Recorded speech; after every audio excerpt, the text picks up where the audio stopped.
big tech companies started to feel the squeeze at the end of the Trump administration. But the question is Joe Biden going to help them out? Is he going to be there to say, don't worry about antitrust, treat us right, treat the Democrats right, and we're going to give you a pass? That's what it's looking like right now to me. Yeah, what's your take? I mean, that's what we saw for the 8 years of the Obama administration when big tech was just, I guess, medium tech at the time, growing into big tech. And Obama, they didn't know what to do. This was a new thing. Do we crack down on them? Do we just let it go? Do we let it go under the guise of not wanting to stifle American innovation, which is what they eventually tried to sell it as? Like, well, we didn't want to interfere.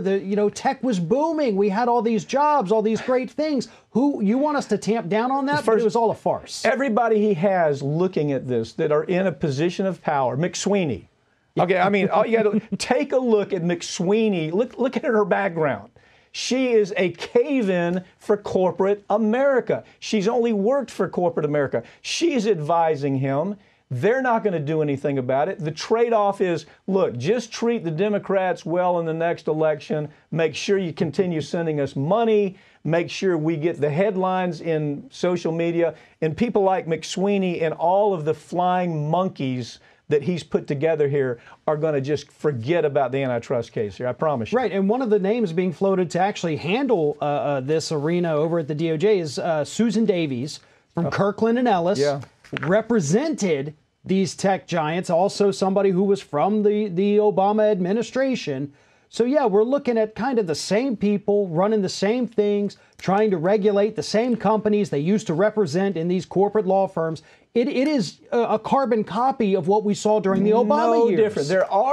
There are no people's advocates in this administration. So far, no people's advocates, especially when it comes to looking at this. Now, look, here's what we're trying to stop.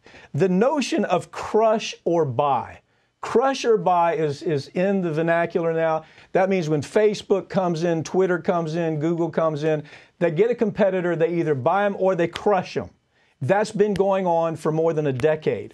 Biden knows how serious this is. At some point before they started sending him all that money, yeah, I'm going to take a look at this. The people he's appointing right now, not a chance in hell that they're going to do anything about the antitrust issue. Right. What we'll likely see from this is these people will, look into it and they'll say, oh, well, maybe with this one particular, maybe don't do this thing. Yeah. Don't do this. But they're going to let them get away with the most egregious things, which is what we always see from these regulatory agencies over the last 20 years. You pop them for something small, you make a big headline about it, but the worst offenses still continue to happen. And the money is rolling in even after the election like it's never rolled in from big tech. What are they paying for now? Election's over, baby. What they're paying for now is a nod from Biden to say, yeah, we're going to give you a free pass here.